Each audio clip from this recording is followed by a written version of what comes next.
Hey everyone, let's talk about something that might sound a bit backwards at first, something I really had to learn the hard way. When I first started out, I was just like many of you, eager to jump into the world of investing, but with absolutely no idea what I was doing. I was anonymous to the market, and in my rush to make a quick buck, I totally missed the huge power that anonymity actually gave me. I mean, nobody knew who I was, which felt like a disadvantage back then. But looking back, it was my biggest secret weapon, if only I had known how to use it right. My hope with this whole video is to shift your perspective just a tiny little bit, especially if you are a beginner in business or investing. I've seen a few of you out there trying to start things, and honestly, that is huge. Big respect to you for taking that leap. Because I know exactly what it is like to be at ground zero, completely unknown, with no connections, no experience, and no idea where to even begin. What I want you to understand is why starting from zero with absolutely nobody knowing your name actually has some massive advantages over even the multimillionaires or billionaires. It sounds wild, right? But stick with me. This idea really started to click for me after a consultation call I had recently. I was talking to this guy, and he was basically telling me all the reasons why he couldn't get clients. He was saying, oh, you have all these advantages because of your established agency, your case studies, your reputation. And in a way, he was right if you zoom way out, sure. Established businesses have their perks, but he didn't grasp what I was trying to tell him. My entire business identity, my brand, my case studies, everything I've built, it is all tied up in one specific niche. For me, that is real estate. It is what I know. It is where I've been. If I wanted to pivot tomorrow, like really shift gears and start targeting, say, insurance companies or car dealerships or lawyers or contractors, I literally cannot do it easily. Prospects would go to my website, look at my domain, see my case studies, and everything screams real estate. They'd probably be thinking, what on earth are you talking about? Why would I trust you if you don't have any experience with contractors? Why are you even reaching out to me? I get looked at like I have three heads. It is a huge ship that is really hard to turn. But this guy, this beginner, I told him, dude, you don't understand the incredible advantage you have. Nobody knows who you are, man. You don't even have a niche yet. You are still figuring out your service. This is amazing. You have complete freedom to secretly test every single thing under the sun. Every niche you can imagine, every offer, every type of service that I, with my established brand, can even touch, you can. I mean, hypothetically, sure, I could start a whole new business from scratch, but then, as I told him, we'd be right back at ground zero. Maybe I have more capital. But if you take that capital away, we on the exact same level. You and I, we equal there. The beginner, can pivot with a snap of a finger if something isn't working out. He is like a nimble private jet, while I am stuck in this massive Boeing 757. Yes. My big plane can carry more passengers, go longer distances, maybe even make more money per flight. But you, in your private jet, you can go anywhere, you are nimble, you can adapt to any situation, you can literally go anywhere in the world. And today, when everything in the business landscape is changing so rapidly, that agility, that ability to move fast is absolutely everything. I really want that point to sink in. I don't think he fully understood it right away, but it was almost an eye-opener for me too, just thinking about it. These are really good points that just kind of came to me on the spot, so before we dive any deeper, I want to hit you with two fundamental truths. First, every single person, including myself, started from somewhere. You can count yourself out just because you don't have a track record, you don't have a bunch of case studies, you don't have a big reputation. I didn't have any of that either. And aside from those born with a silver spoon, most of us start with nothing, just like you. So don't let that hold you back. Second, every position in business has an advantage, even being the underdog in my opinion, especially being the underdog right now. For example, think about AI. We're so new into the AI space that even if you start 6 months from now compared to people who started a year or a year and a half ago, it doesn't really matter all that much. As long as you just get on the train, you are going to be fine. So again, if you are watching this and thinking, nobody knows who I am, I have no credibility, no social proof, congratulations, dude. You just identified a huge piece of leverage, your secret weapon, if you will. The question is whether you have advantages. The real question is, are you smart enough to actually recognize them, to be self-aware and ruthless enough to exploit them? Think about that for a moment. Now, let us talk about the first massive advantage, the core one of being unknown. It is complete freedom to experiment, unlimited at-bats, right? When nobody knows who you are, you can pivot, you can rebrand, you can completely change your name or direction without any public scrutiny, without any eyeballs on you judging your every move. You know what I can do? I can suddenly start posting about crypto without people questioning my expertise and wondering if I've lost my mind. I can pivot to e-commerce without confusing my existing customers. It just doesn't work. But you can test real estate marketing this month. You can try software next month. You can dive into AI the month after that. Your failed attempts don't follow you around because, dude, there is no digital footprint to come after you yet. It doesn't matter. You can pivot constantly. You get to define your narrative from scratch. There are no preconceived notions about what you should be doing or what content you should be posting or how you should be acting.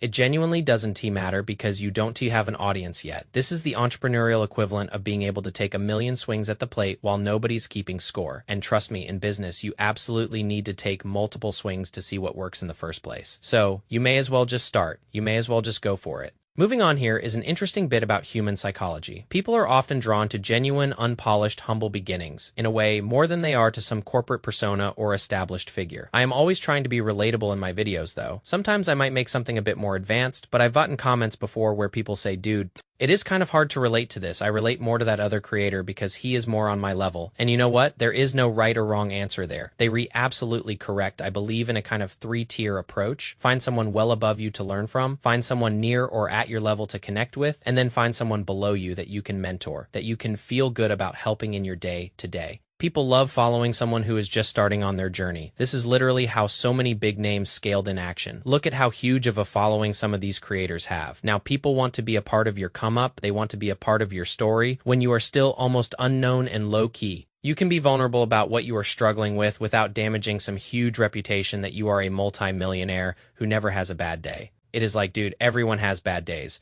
I've been struggling a lot behind the scenes with some personal stuff lately. Everyone goes through things, and I am personally trying to be more vulnerable myself. So, trust me, being unknown actually creates intrigue and mystery that works in your favor. It just happens. I genuinely love finding out about underdogs in business more than I do about established billionaires at this point. Honestly, or hidden billionaires. That is incredibly fascinating to me every single time. I was listening to a podcast recently, and they were talking about these two people where I was like, where did this guy even come from? He is worth $6.5 billion, and I've never even heard his name before. And there are hundreds of people like that. When you have people watching you, they start expecting more from you. They start critiquing your every move. They start watching you like a hawk. Dude, whether you like it or not, customers, employees, family members, friends, I promise you they will. So right now, you get the benefit of the doubt and the excitement of potential. Wow, that guy is ambitious. That guy looks cool. This is awesome. Use it to your advantage. This really goes into the next point. You have a low pressure testing area or environment or whatever you want to call it. I want to talk about pressure for a second. When you are established, every single move is scrutinized. Think of public companies. Every piece of content is instantly scrutinized. Every business decision is analyzed by competitors, your customers, your employees, but nobody knows who you are yet. You are operating in a very low pressure environment. It is just you versus you. Dude, that is it. You can test different content styles, different voices, different niches without disappointing anyone watching because nobody is watching yet. I am telling you, criticism stings a lot less when it is not attached to an identity you've already spent years building up. While there are a lot of pros to having an audience, a big con is not being able to shift right away.